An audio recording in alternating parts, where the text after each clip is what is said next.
course Design of Reinforced Concrete Structures. In this lecture, we are going to solve a problem on slabs. So the question given here is, a simply supported RCC slab has to be provided for the roof of a room. So here what? A room is there. So for that particular room, for the roof, a simply supported slab has to be provided.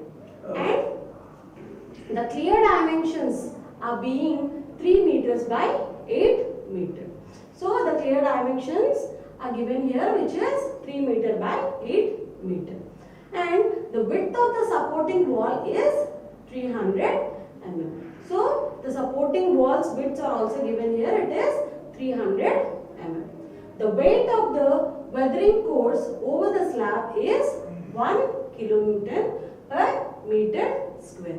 That is what is given here. That is the floor finishings are given here. Weathering course in the sense is the top course which will lay above the slab. So the weight of that particular weathering course, that is the floor finishing, is given as 1 kilonewton per meter square. He is asking to take the live load on the slab as 2 kilonewton per meter square. So the live load is also given. It is 2 kilonewton per meter square. Here what is asking? He is asking to design the slab using M20 grade concrete and HYSD Fe415 bars. That is the grade of the concrete is given, and as well as the grade of the steel is given. So for this data here in this particular question is asking to design the slab. So design the slab in the sense what will design? Already the clear dimensions are given, but the depth of the slab is not given. So first we have to find out the depth of the slab. We have to calculate the effective span. We have to find out the moment carrying capacity, and from that moment carrying capacity, that is the bending moment and the shear force, we have to calculate the area of the steel, that is the area of the tensile steel, which is nothing but the main reinforcement. So, and we have to know at what spacing should the main reinforcement be placed, and what all we have to design? We have to also design the distribution bars, that is the distribution reinforcement also to be found here. After finding all those things, we have to check the design, that is we have to check for the shear, we have to check for the deflection, as well as the check for the development length has to be done. So one after the other, each step we will start designing the slab.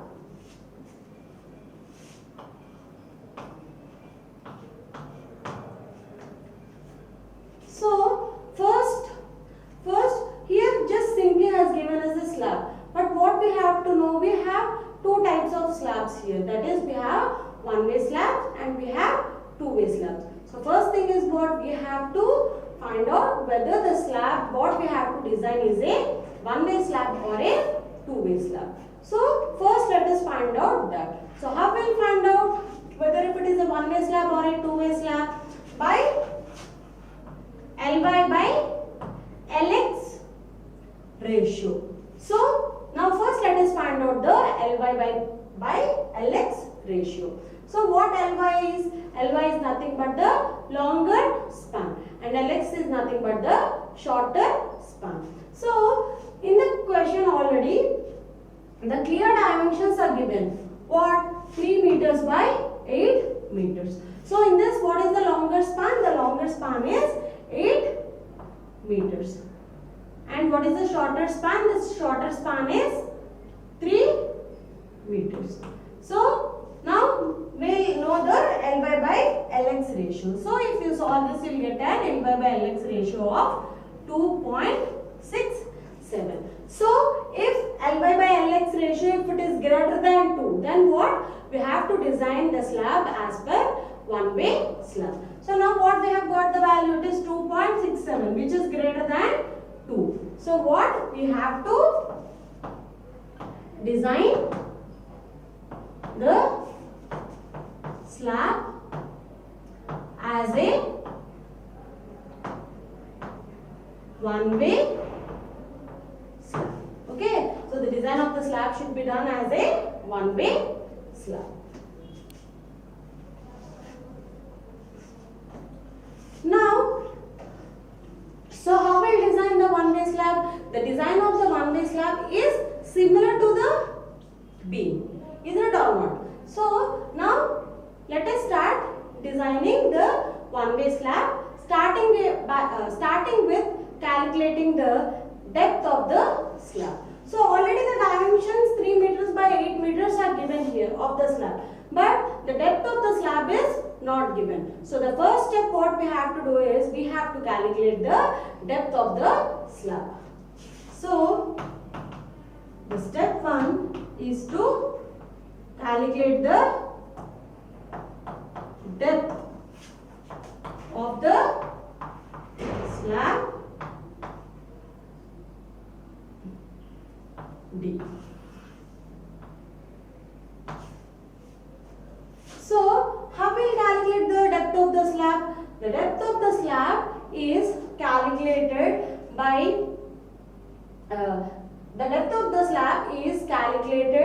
by assuming a suitable span to depth ratio, which is given in IS 456-2000. So based on the clause 23.2.1, the different span to depth ratios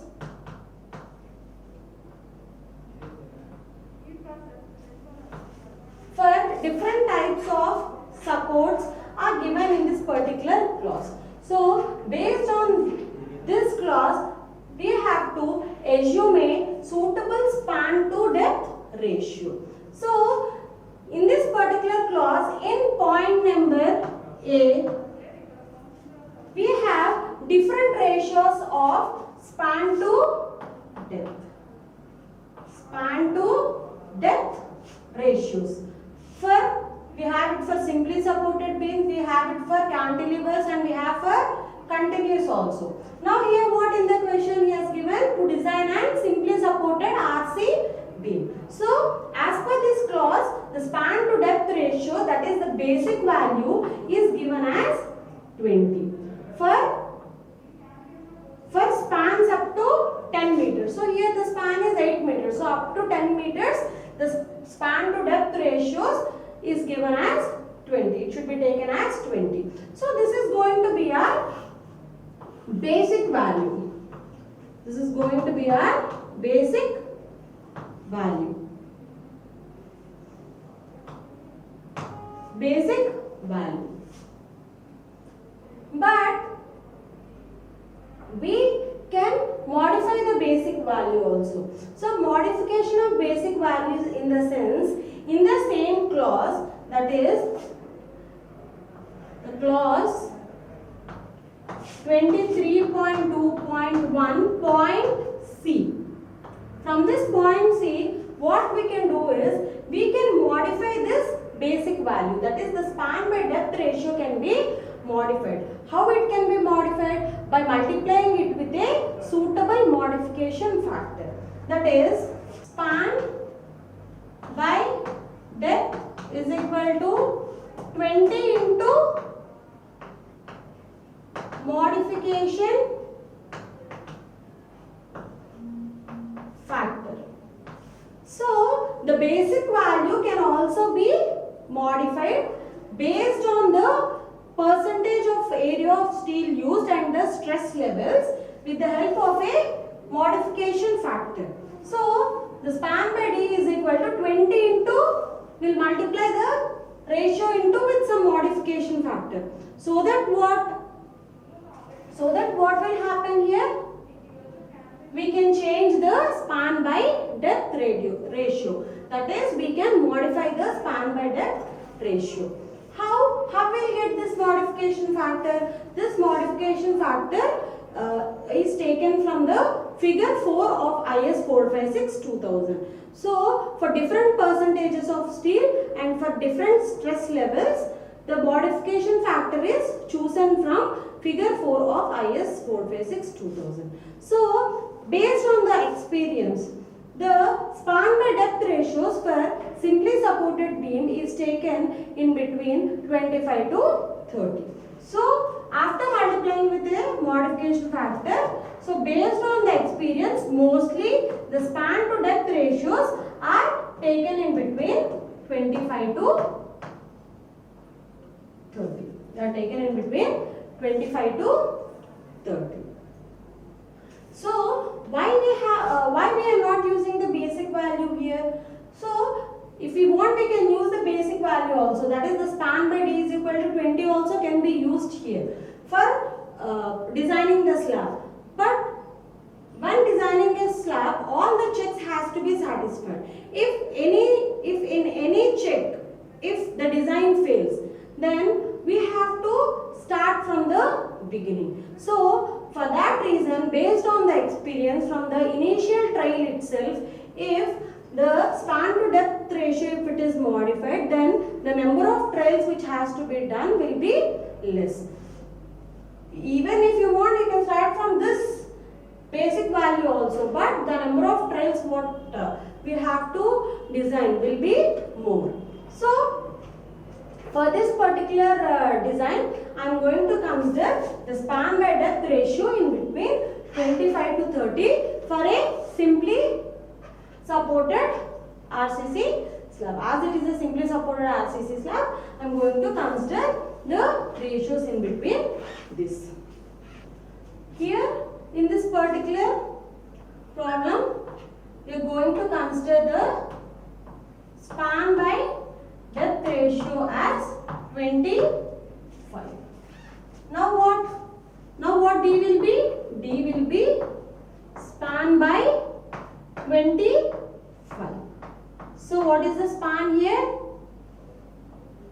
The span is 3 meters, that is 3000 divided by 25, which will give you 120 mm. So what is the depth of the slab? That is the effective depth. So here D is nothing but the effective depth. So the effective depth of slab D is equal to 120 mm. Now what we have to calculate the overall depth. So how will we calculate the overall depth? Overall depth capital D will be equal to the effective depth plus clear cover plus the dia of the bar divided by 2. So we have already calculated the effective depth here. What is the effective depth? It is 120 mm. So we don't know the clear cover and the dia of the bar. So here I am assuming a clear cover and a dia of the bar. So let us provide a clear cover of 20 mm. So how this clear cover I have got here? The clear cover is also given in IS 456-2000. So for mild exposure, we will take a nominal cover of 20 mm and the diameter of the bar. So I am providing a dia of the bar 10 mm dia of bar. So generally in slabs we will use 8 mm dia bars, 10 mm dia bars and 12 mm dia bars mostly are used in the slabs. So here I am providing 10 mm diameter bars. So let us substitute all the values. So effective depth is 120 mm plus clear cover, that is the nominal cover for mild exposure. I am considering here mild exposure. For the mild exposure will be 20 plus here the dia of the bar and assuming it to be 10 mm divided by 2, which will give you 145 mm. So now what we have calculated? We have calculated the overall depth D. D is equal to 145 mm. So we have calculated the depths, where D here is nothing but the effective depth, which we got it as 120 mm, and the overall depth D as 145 mm. So the first step is what? To calculate the depth of the slab. So after calculating the depth of the slab, what we have to do? The second step is to calculate the effective span. So now let us calculate the effective span of the slab. Now the next step is the second step is to calculate the effective span of the slab. So how will calculate the effective span of the slab? As per clause 22.2.a, as per the clause 22.2.a given in IS 456-2000, the effective span of the slab is center to center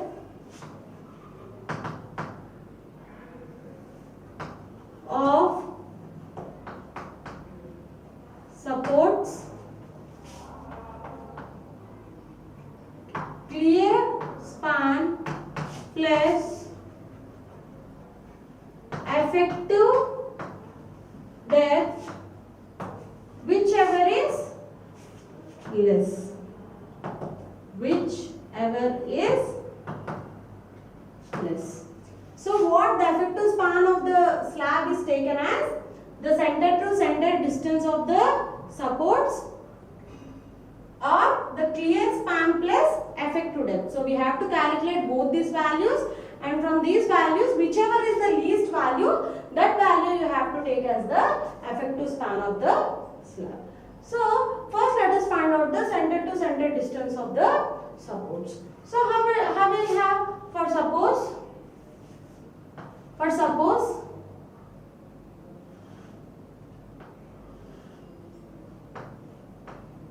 if these are your supports, this is going to be your slab. Okay, so these are the supports and this is the slab. So already in the question the clear dimensions are given. It is 3 meter by 8 meter. So what will be this? This will be your 3 meters. And the 8 meters will be along this direction. That is, it will be along this direction. Okay, the 8 meters will be. So this is your clear span, which is 3 meters. Okay, these are the supports. So in the question itself it is mentioned that the width of the supporting wall is 300 mm. So what is the width here? The width of this is 300 mm and this is also 300 mm. So for calculating the effective span, what it is? The first one is to center distance of the supports. That is, this will be the center of the support and this is going to be the center of the support. So this distance is what we have to find out now. So how will we find out that? That is 3 meters plus 300 mm divided by 2. So convert this into meters. Okay. That is 0.3 divided by 2 plus this side also we have support, isn't it or not? So we have to consider the half distance of this also. So this also is 0.3 meters divided by 2. So from this what you will get? 3 plus 0.15 plus 0.15 will be 0.3 and 3.3 will be your 3.3 meters will be your center to center distance, center to center of the supports, the distance from center to center of the supports. So we have calculated one, that is 3.3 meters. Now what? The second one is the clear span plus the effective depth. So the clear span, what is the clear span here? The clear span is 3 meters plus effective depth. We have previously calculated the effective depth D, which is what? 120 mm. So convert it into meters, that is 0.12 meters. So this you will get as how much? You will get here as 3.12 meters. So what? The effective span of the slab should be taken the least of these two, whichever is least less value, that one we have to consider as the effective span of the slab. So we have got two values here, one is 3.3 meters and the other one is 3.12 meters. So what is the least value here? The least value is 3.12 meters. So this is going to be your effective span. So 3.12 meters is what we are going to take as the effective span of the slab. Now the next step is to calculate the loads acting on the slab. So the step 3 is to calculate the loads acting on the slab.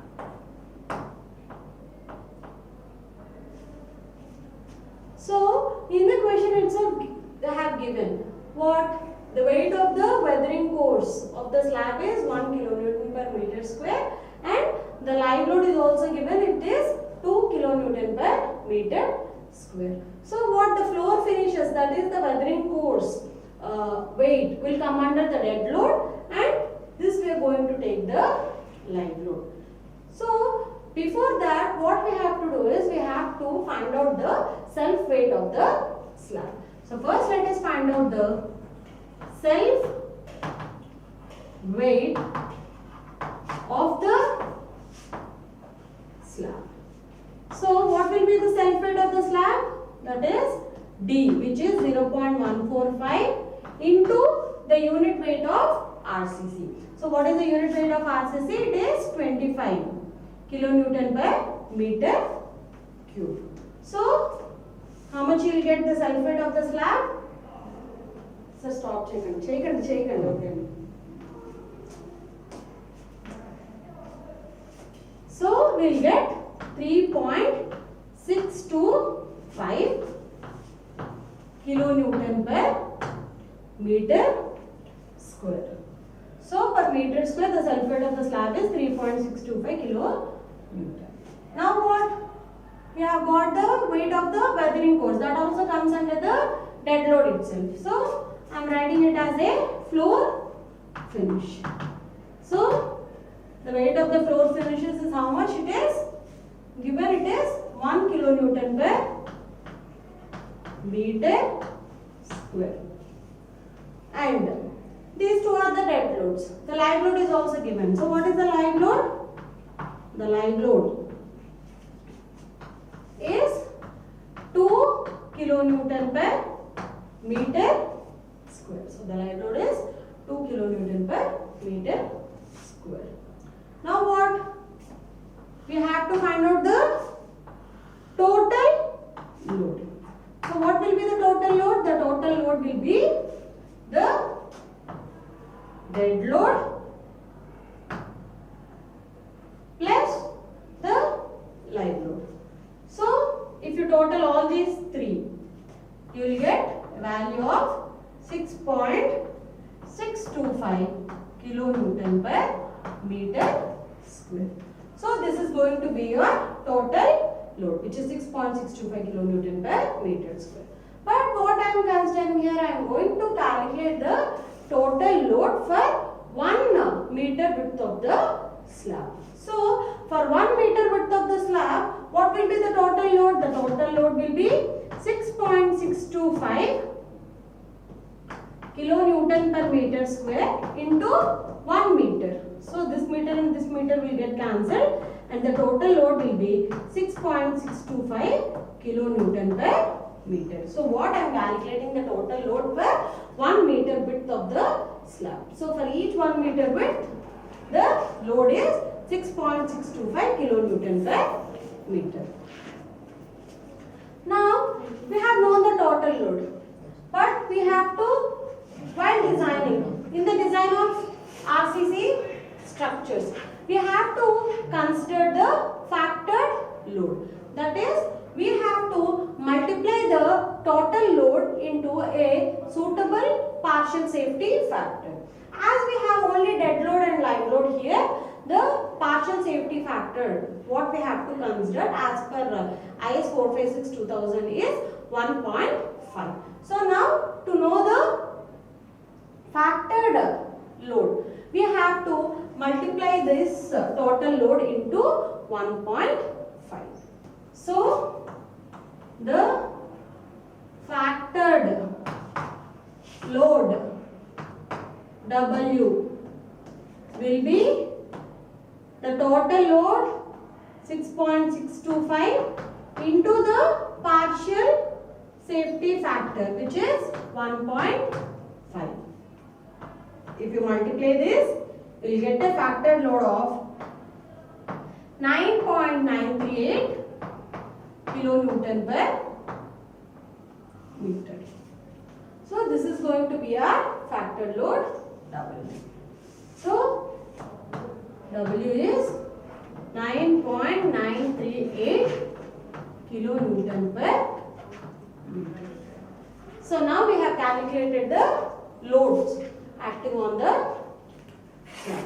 So the next step is to calculate the factored bending moment and the factored shear force. Now let us calculate the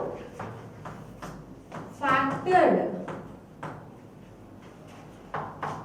bending moment and factored shear force. Now first let us calculate the factored bending moment MU. So I will calculate. We already know the formula, which is W L square by 8. So what is W here? W is 9.938 into L. What is L? L is, here is nothing but the effective span. So what is effective span? It is 3.12 whole square divided by 8.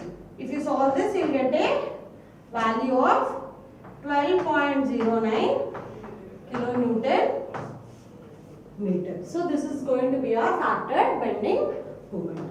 So next what we have to find out? We have to find out the factored shear force.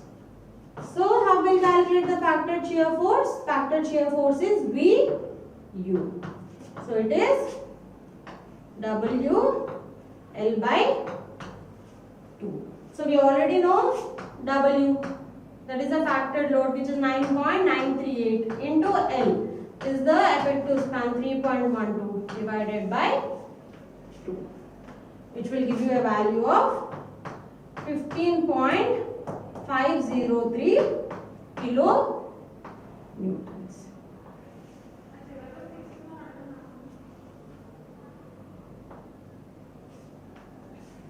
So now we have calculated the factored bending moment MU and the factored shear force VU. So the factored bending moment is being 12.09 kilonewton meter and the factored shear force VU is being 15.503 kilonewtons. Now what? We have known all the values, that is we have found out the effective depth, the overall depth, the effective span we have known, and we have calculated the factored bending moments and the factored load and the factored shear force. We have designed everything. So what is the next thing we have to do? We have to check whether the assumed depth it is correct or not. Whether this particular depth is going to be carried by this particular moment or not. That is, we have to equate the particular moment and we have to find out the actual depth for carrying the moment mu. Now what we have to do? We have to calculate the depth for carrying the particular moment mu. Now what? Now we have to determine the depth required for resisting the bending moment. So let us calculate the depth required. That is, the step 5 is determining the depth required for resisting the bending moment mu. For resisting the bending moment mu. So how will calculate this? By using the equation mu is equal to 0.36 FCK B into XU limit into D minus 0.42 XU limit. So the XU limit here, how much is the value of XU limit here? For Fe 415 grade of steel, it is 0.48 D. So mu we have already calculated. How much is the mu value we have calculated previously? It is 12.09 kilonewton meter into 10 to the power of 6 Newton mm is equal to 0.36 into, how much is the FCK here? FCK here is 20 into B. So while designing for beams, we are going to calculate everything considering 1 meter width of the slab. So here the B, I am considering it as 1 meter, that is 1000 mm into XU limit. XU limit for Fe 415 is 0.48 D into D minus 0.42 into 0.48 D. So if you solve this, you will get a value of D as 66.184 mm. It is what? 66.184 mm. So for resisting this particular moment mu, the depth required is what? It is 66.184 mm. So this is going to be a required depth. But what we have provided more than this, is it or not? So how much is the depth we have provided? We have provided 120 mm. So this is the required depth, and the depth what we have provided is 120 mm, which is greater than which is required. Okay, so hence the design is safe. Hence the design is safe here, because why? This is the required depth and this is what we have provided. That is, we have provided more than what it is required. So it is safe here. So if the required depth is more and if the provided depth is less, again what we have to do? We have to design from the starting. So as the required depth is less and the provided depth is more, hence the design is safe. Now we will provide a depth of 120 mm, and basing on this 120 mm only we are going to go for the further calculations. Now the next step is to calculate the tension reinforcement. That is, we have to calculate the area of steel for the main reinforcement what we have to provide. So for a slab what we have two reinforcements, that is, the one is the main reinforcement, okay, and the other one is the distribution reinforcement. So how will be the main reinforcement? For suppose if this is your slab, okay, so your main reinforcement are going to run like this. So these are all going to be your main reinforcement. And what will be the distribution reinforcement? These are going to be a distribution reinforcement. Now we have to find out the area of steel required for the main reinforcement,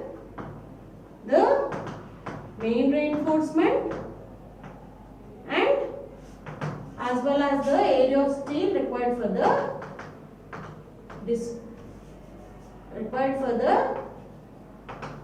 distribution bars or distribution reinforcement. So now first let us find out the area of steel required for the main reinforcement, that is the tension reinforcement. So the step 6 is to calculate the tension reinforcement. That is the tension reinforcement, or you can also name it as main reinforcement. So what is the equation which is used for calculating the tension reinforcement? It is mu is equal to 0.87 Fy into AST into D minus 0.42 into XU. So here XU will be 0.87 Fy into AST into D minus 0.42 into XU is 0.87 Fy into AST divided by 0.36 FCK into B. Now we have known all the values except the AST. AST is what we have to calculate here. So substitute all the values here so that we can find out the AST. So what is mu here? Mu is 12.09 kilonewton meter into, that is 12.09 into 10 to the power of 6 Newton mm is equal to 0.87 into Fy is the grade of the steel which is given as 415 Newton per mm square into AST is what we have to calculate minus D. How much is the D here? We have already calculated the effective depth which is 120 mm minus 0.42 into 0.87 into Fy is 415 and AST is what we have to calculate divided by 0.36 into FCK. FCK is 20 and B. So here also B for meter length, that is for this length we are going to, for considering meter length, for every meter length we are going to calculate the tension reinforcement or the main reinforcement. That is for 1 meter length I will calculate and I will distribute the same for the remaining meters. Okay. So for 1 meter length of the slab I am going to calculate the reinforcement here. So here that is for 1 meter, that is here it will be 1000 mm. So I have substituted all the values here. So if we will solve this, we will get a value of the area of tension reinforcement AST as 294 mm square. So this is going to be our AST which is 294 mm square. So now we have calculated the tensile reinforcement also. Now we have to check for the minimum reinforcement which has to be provided. So we have to check whether we have provided the minimum reinforcement or not. The value what we have got is greater than the minimum reinforcement or not. So now let us find out the minimum reinforcement required.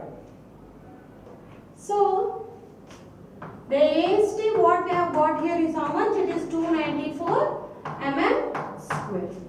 Now we are going to calculate the minimum reinforcement. So how will we find out the minimum reinforcement? To find out the minimum reinforcement, check the clause 26.5.2.1 of IS 456-2000. So in this clause, as per this clause, the minimum reinforcement can be founded out by 0.12% of gross area. So that is 0.12 divided by 100 into B into D. So D here will be the overall depth. So 0.12 divided by 100 into B. B here I am considering 1 meter, right? So it will be 1000 into D. How much is D? D is 145. So if you will solve this, you will get a value of 174 mm square. So what is the minimum reinforcement which has to be provided? The minimum reinforcement is to be provided is 174 mm square. But what is the one we have, what is the area of steel we have got? The area of steel which is required, the area of steel which is required is 294 mm square. So we have the required AST is more than the minimum reinforcement. Hence it is okay. Hence it is safe, or hence it is okay. That is what we have given here. That is the provided here is more than the minimum. So it is 174 mm square here, and we have provided more here. That is 294 mm square is provided here. So it is safe. So what here? The AST, okay, is greater than AST minimum. So this is a minimum value 174 mm square. Okay, minimum AST, and this is our AST. So as our AST is greater than AST minimum, it is, hence it is okay. Hence it is okay. Now what? We have calculated the AST, that is the area of steel is 294 mm square. Unlike the beams, in slabs we are not going to calculate the number of bars, that is 2 number of bars or 4 number of bars. We are not going to calculate the number of bars in that way. In slabs we have to calculate the spacing in between the bars. For suppose if bars are placed like this, the spacing between these two bars has to be found out. So based on the spacing for 1 meter, okay, first for 1 meter we are going to find out the spacing. We are going to provide for that 1 meter, and for the remaining 1 meter also we are going to provide in the similar way. So we are going to provide in the similar way. So in beams what we have done, we have calculated the number of bars. So we have assumed a suitable diameter, and from that we have calculated the number of bars to be provided. But in beams it is not the, but in slabs it is not the case. So in slabs we have to find out the spacing of the bars. So at what distance center to center the main bars, that is the main reinforcement, tension reinforcement is to be placed, it has to be calculated. Now let us calculate the spacing of main reinforcement.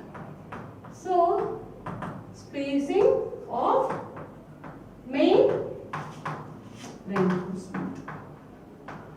So how can we calculate the spacing? Spacing S is equal to L into small AST divided by capital AST. The small AST is nothing but the area of steel of 1 bar, and capital AST is nothing but the total area of steel. So what previously when we have calculated the overall depth, we have assumed the dia of the bar as 10 mm. So here I am taking the diameter of the bar as 10 mm, and I am going to calculate the spacing S. So what S will be? S will be L. So here also per meter width only I am calculating. So it is 1000 into AST. AST is nothing but area of 1 bar. Pi into D. D here is 10 whole square divided by 4. Divided by the AST.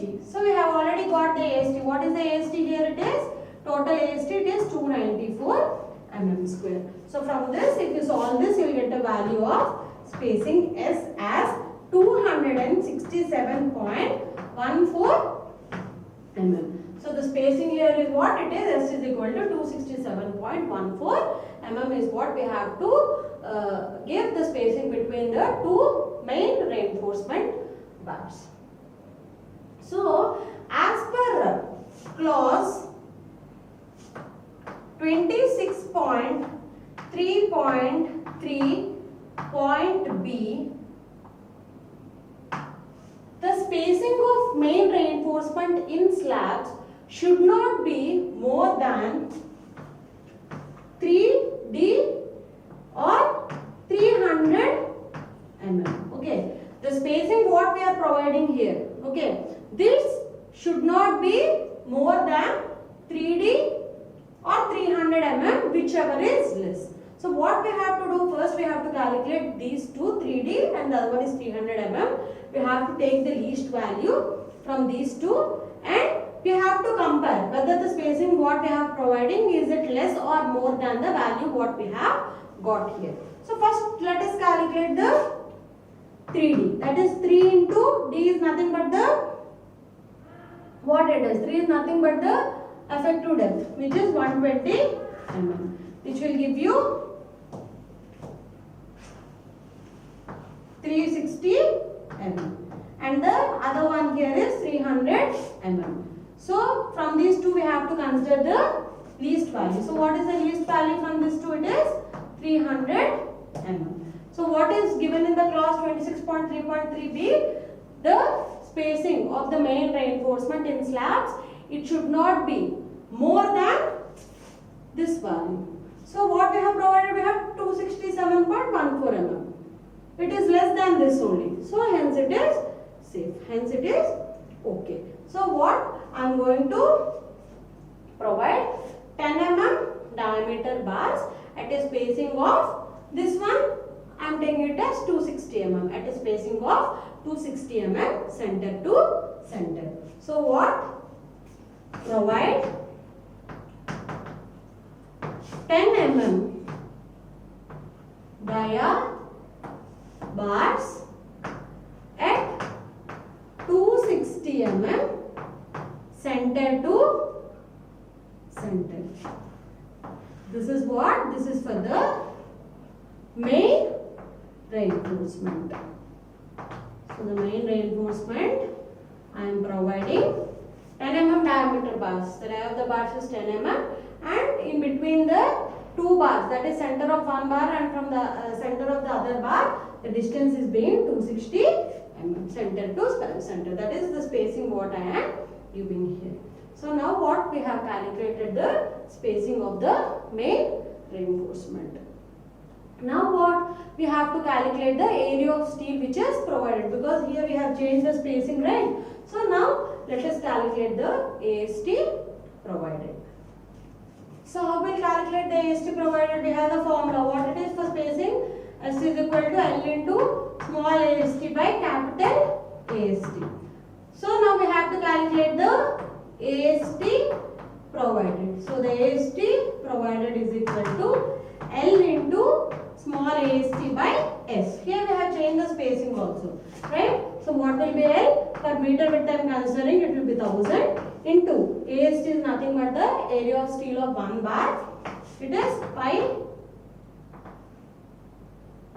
d square by 4 divided by S. How much is the spacing I am going to here? It is 260 mm. So from this, if you calculate, you will get the AST provided as 302.07 mm square. So this is the area of steel what we are providing. Now what? We have calculated the main reinforcement and the spacing for the main reinforcement. The next step is to calculate the distribution reinforcement. So now let us calculate the distribution reinforcement. That is the area of steel required for the distribution reinforcement. Now the next step is to calculate the distribution reinforcement.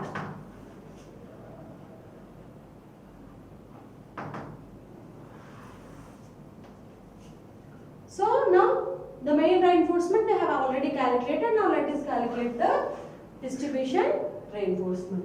So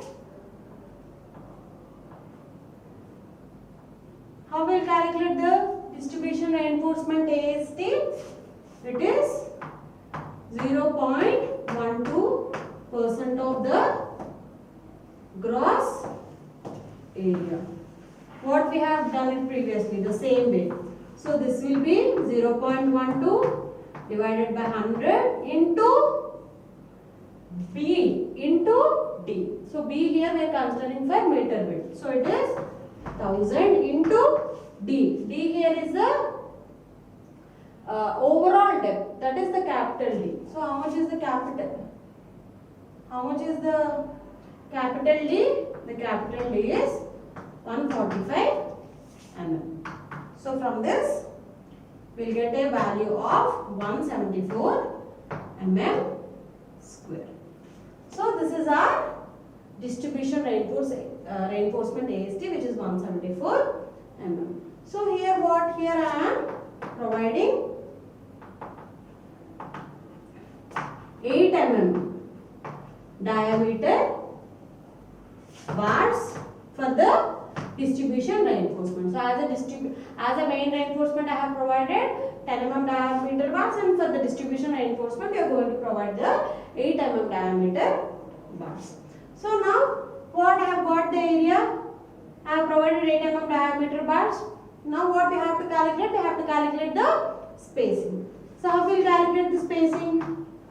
The spacing S is equal to L into small AST divided by capital AST.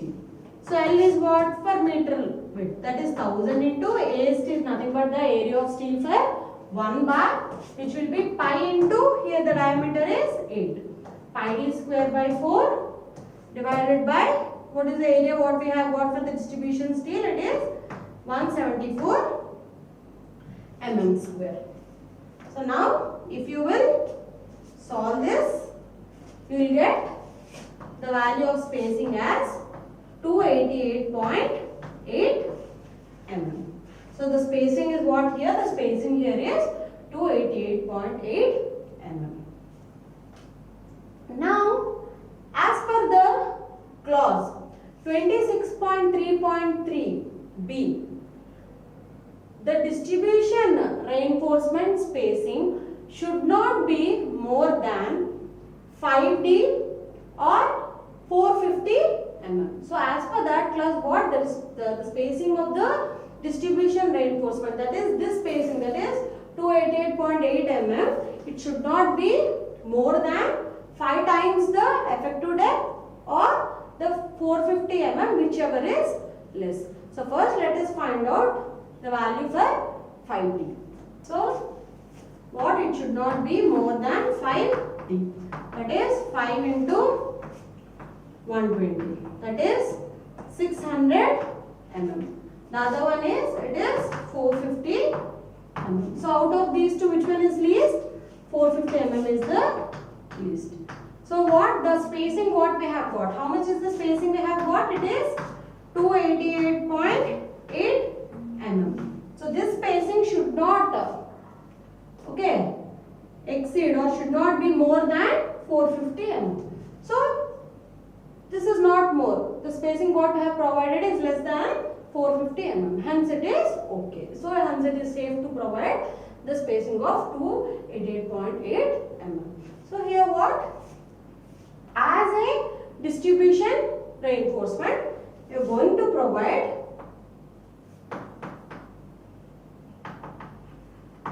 8 mm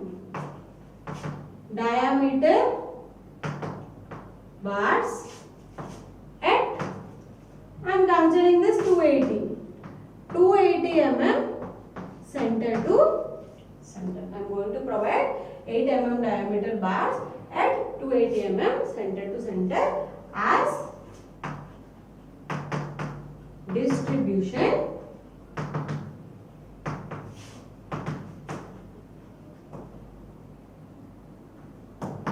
reinforcement. So till now what we have calculated, we have designed for the depth, the overall depth of the slab, the effective span of the slab. We have calculated the factored moments and as well as the factored shear forces. We have calculated the area of steel required for the main reinforcement and the spacing, and we have also calculated the area of steel required for the distribution reinforcement and the spacing for the distribution reinforcement. So all the parameters which are there in the slab are being designed here, that is the depth and the area of the reinforcement, the main reinforcement as well as the distribution reinforcement, and the spacing is also designed. Now what? We have to make few checks in the design of the slabs. So the checks are being the check for shear, the check for deflection, and the check for the development length. So if we fail in these checks, or if the checks if it is not safe, then we have to redesign the whole slab right from the starting. So it is mandatory to satisfy the checks. Now what? We have to check for shear. So the step 8 is to check for shear. So generally in slabs we will check for the shear. It has to satisfy the check, but the shear reinforcement will not be provided. Only the check has to be done. So the check for shear will be done as it is done for the beams itself. So how? First what we have to calculate? We have to calculate the nominal shear stress. So how we calculate the nominal shear stress? Nominal shear stress tau B is equal to BU by B into D. So BU is what? It is nothing but the factored shear force which we have already calculated previously, which is 5.503 kilonewton divided by B. B here is we are calculating it for the 1 meter width. So this will be 1000 into D. D is nothing but the effective depth, which is 120 mm. So this one is in kilonewtons. Let me convert it into newtons. So into 10 to the power of 3. So which will give you a value of 0.129 Newton per mm square. So the value here, the tau B value what we have got here is 0.129 Newton per mm square. So after calculating the nominal shear stress, what we have to find out? We have to calculate the shear strength of the concrete. The shear strength of concrete tau C. So how we can calculate the shear strength of concrete, which I have learned already previously, that is from table 19 of IS 456-2000 we can calculate the shear strength of concrete tau C for different grades of concrete and different percentages of steel. So first the grade of concrete is already given in the question, it is M20. Now what we have to first calculate the percentage of steel, that is how we calculate the percentage of steel? 100 into AST by BD. So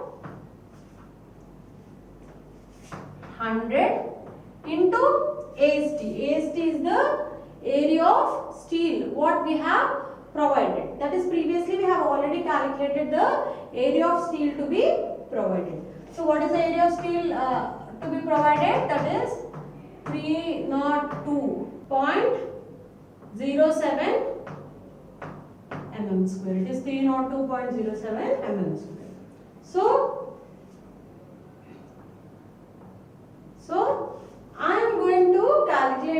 percentage of steel at the supports. So for calculating the percentage of steel at support, the area of steel at support is half of that at the mid span. So for that reason I am dividing this by 2 because the AST at the supports is half than that at the mid span. So as it is half, AST by 2. So into 302.07 divided by 2 divided by B. B is how much it is? 1000 into D. D is the effective depth, which is 120 mm. So if we will solve this, we will get a value of 0.126%. That is the percentage of steel we will get here at as how much? 0.126%.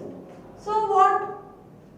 As per table 19 of IS 456, for a percentage of steel of 0.126%, the tau C value for M20 grade of concrete for a beam is 0.28 Newton per mm square. For what? For percentage of steel as 0.126%. For this percent, for a beam, the tau C value is 0.28 Newton per mm square. But here what? Here we are designing for the slab. So we have to calculate the tau C value for the slab. So as per clause 40.2.1.1, the shear strength of concrete for a slab is K into the shear strength of concrete for the beam. That is K into this tau C value will give you the shear strength of concrete tau C for a slab. So now let us calculate that tau C value for a slab.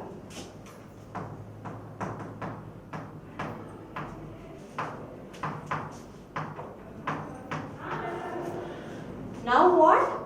As per the clause 40.2.1.1, the tau C value for slab. So this is the tau C value for beams. Now we have to calculate the tau C value for the slab. So the tau C will be K into tau C. That is the shear strength of the concrete will be K into tau C. So how we will find out this K? There in this class we have a table, and for that particular table, okay, for varying depths, we will have the K values. So what is the depth, overall depth of this particular slab? The overall depth of the particular slab is 145 mm. So as the depth is less than 150 mm, the K value given there is 1.30. So what will be the shear strength? It will be 1.30 into 0.28, which will give you 0.364 Newton per mm square. Now we have got the tau C value and the tau B value. So from this what? Tau B is less than tau C. So hence it is safe. And what we have to check for? We have also we have to check for the tau C max value also. So how we will calculate the tau C max value? The tau C max value is calculated from table 20 of IS 456 2000. So for grade of concrete M20, the tau C max value from table 20 is 2.8 Newton per mm square. So if you observe here, tau B is less than tau C max, and tau B is also less than tau C. So hence the check for shear is okay. So hence what the depth and all we have provided, it is okay and it is safe. Now what? The tau C max value is 2.8 Newton per mm square for M20 grade of concrete. So this is for what? This is for the beams, but we have to calculate for the slabs. So for the slabs, as per clause 40.2.3.1, the tau C max value is taken as half. That is 2.8 divided by 2, which is 1.4 Newton per mm square. So from this what we can observe? We can observe that tau B is less than tau C. That is, what is the value of tau B? It is 0.129. Well, what is the value of tau C? It is 0.364. So tau B is less than tau C, as well as tau B is less than tau C max. So what is the value of tau B? It is 0.129 and tau C max is 1.4. So hence what? The slab is safe in shear. Okay, the design what we have done, it is okay, and the slab it is safe in shear. Now we have checked for the shear. Next what we have to do, the step 9 is to check for the deflection. The step 9 is to check for deflection.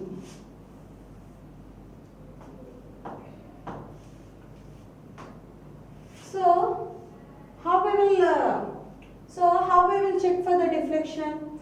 In the beginning of the design, we have considered a suitable span to depth ratio for the simply supported slab. So what is the span to depth ratio what we have considered? It is 25. So how we have considered this? We have considered this based on the modification factor from the figure 4 of IS 456-2000. Now what we have to do is we have to calculate the percentage of steel at mid section. That is, at the mid section we have to find out the percentage of the steel. So in that particular figure, if you see, here we are going to have the percentage PT, that is the percentage of steel on the x-axis. On the y-axis we are going to have the modification factor. We are going to have different curves for different stresses. That is, for suppose the stress here is 190 Newton per mm square. Suppose this curve is for other stress which is 240 Newton per mm square. For different stresses we are going to have the curves. Now what we have to do? We have to find out the stress Fs as well as the percentage of steel PT, and we have to check for the deflection. That is, we have to check for the modification factor. So first let us find out the PT. That is nothing but the percentage of steel at the mid section. So first let us find out the percentage of steel at mid section. That is P. So I will calculate, that is 100 into AST by B into D.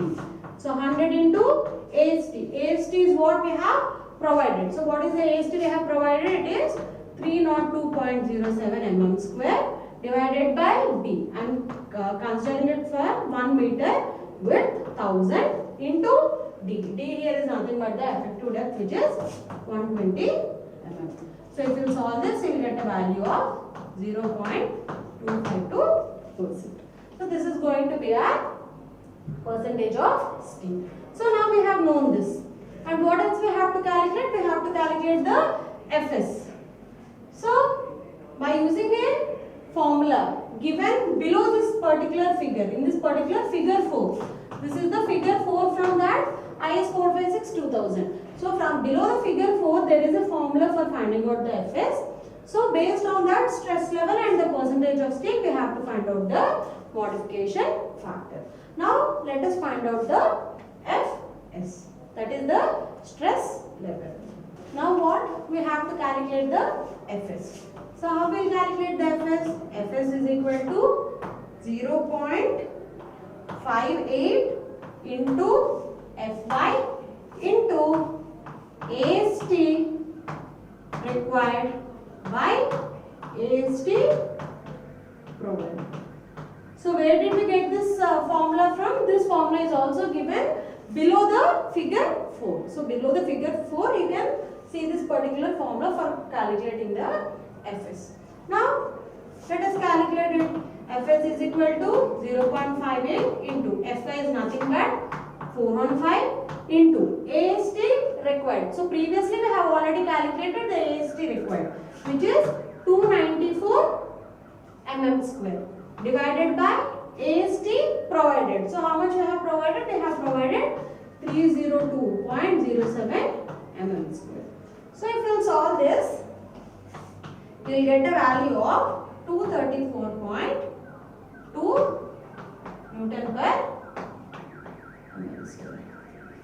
So that is going to be our stress Fs value, that is 234.2 Newton per mm square. So now what?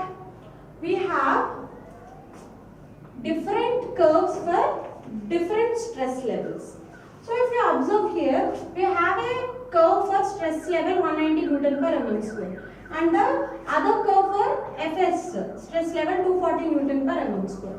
But here what we have got? We got the stress level as 234.2 Newton per mm square. So what we have to do to find out the modification factor? We have to interpolate this. So interpolation in the sense is what? What is the PT value? The PT value is, it is 0.252 percentage. Is it or not? So the PT value is 0.252 percentage. So for this, the Fs value 234.2 Newton per mm square is lying in between these two stresses. So Fs is 190 Newton per mm square. For suppose here somewhere the PT of 0.252 is available. So how will calculate the modification factor? The modification factor, extend this like this. So somewhere for 190 it is coinciding here, you have to take the modification factor over here. So this value has to be considered for this particular curve 190 and the percentage of steel, that is 0.252.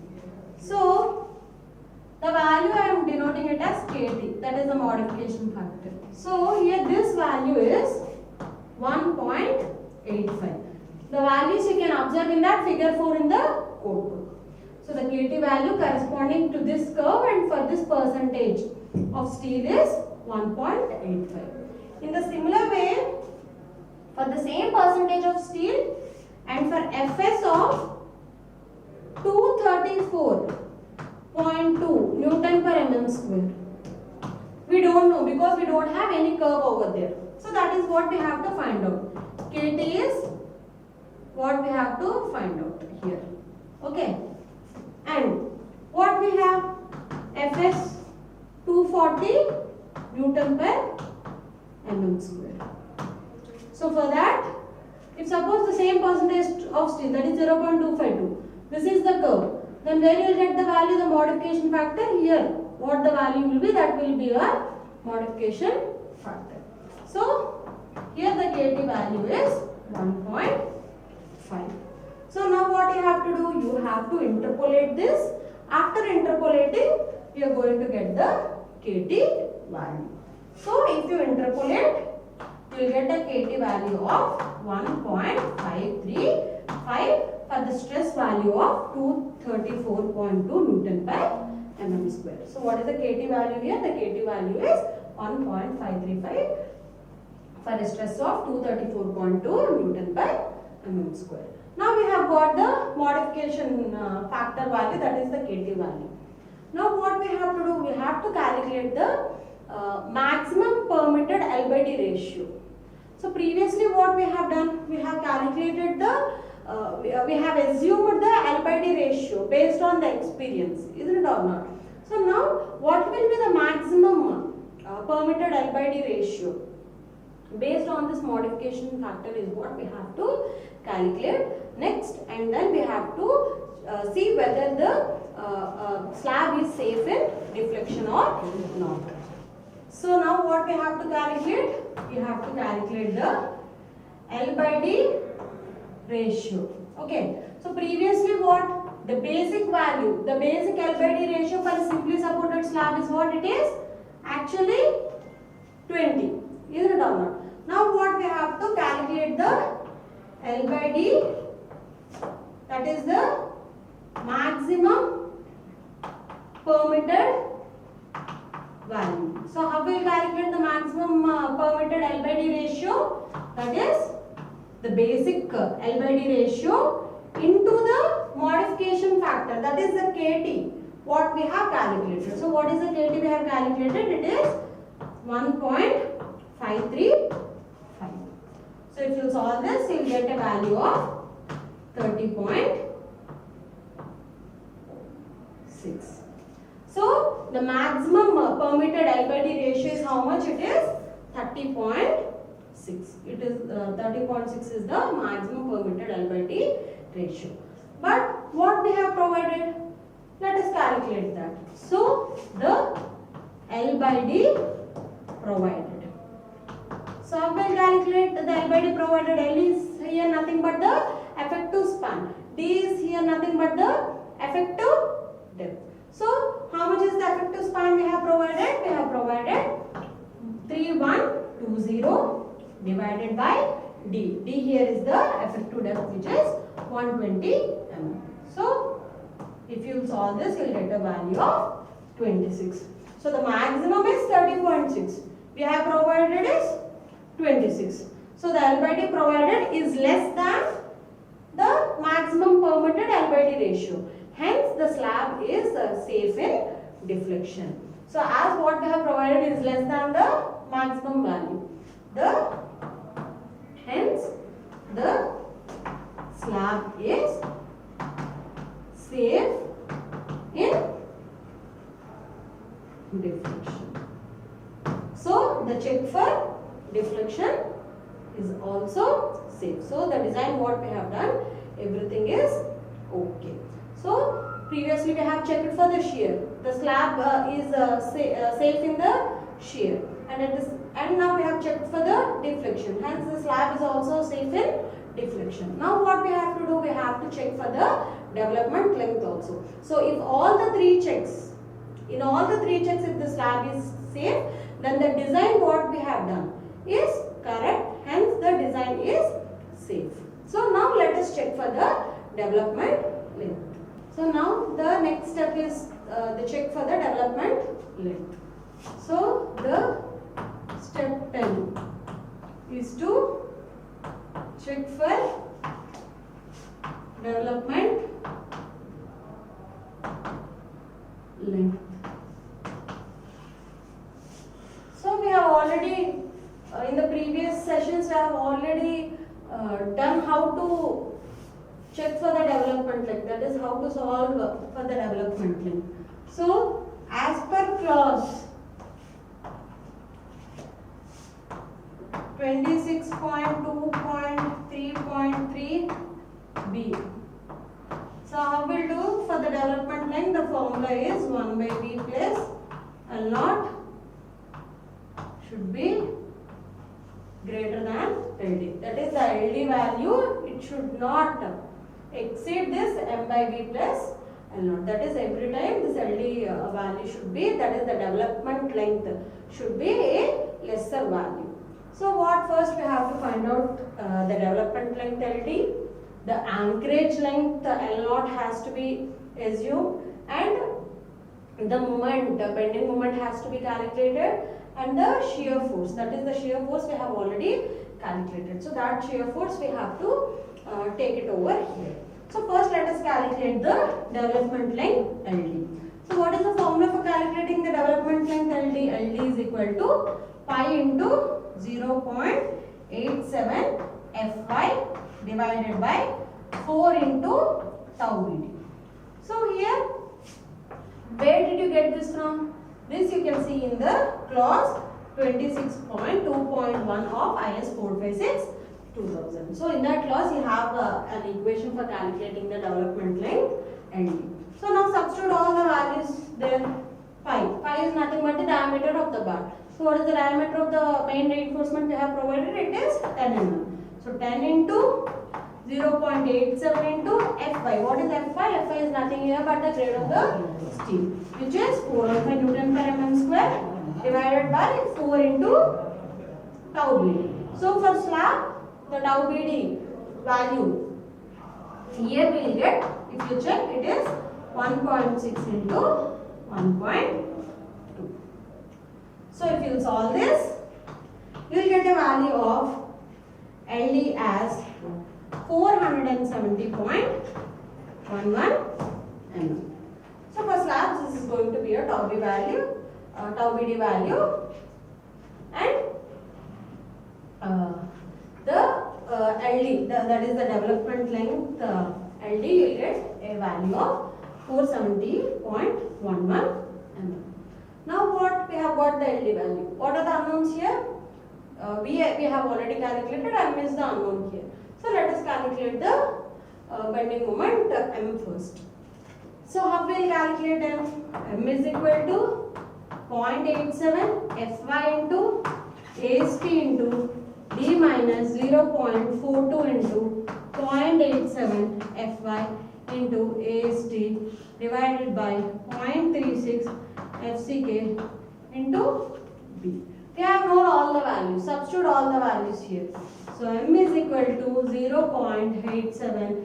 Fy is 415 into AST. AST is nothing but the area of steel what we have provided. So what is the area of steel what we have provided? It is 302.07 mm square into D. D here is nothing but the effective depth, which is 120 mm, minus 0.42 into 0.87 into Fy is 415 into AST is 302.07 divided by 0.36 into FCK is 20 and B here is 1000. So from this we will get a value of M as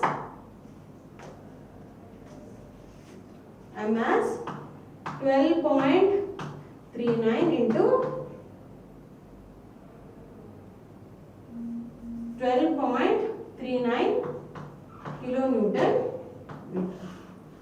So this is going to be a moment M. So now what we have calculated the moment M, we have already known the shear force V, and now let us assume an anchorage length L0 is 4 pi. Okay, so that is